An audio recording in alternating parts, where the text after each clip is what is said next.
Страдањето на разбудените е големо.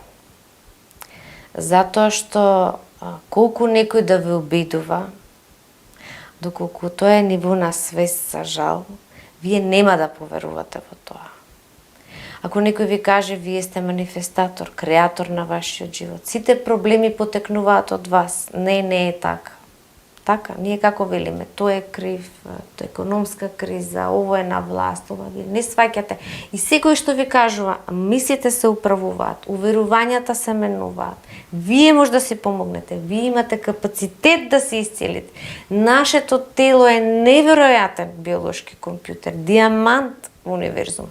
Вие ке речете не.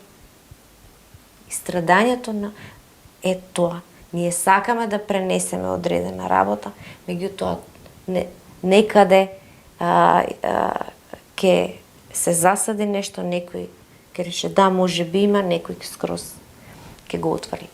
Страдањето на разбудените е токму тоа. Тие се несватени, отфрлени, често пати ова е глупости, ова е продавање на не знам што, а никој пат не дошол ке мене на третман, кажува, да речеме, со една верзија, со едно.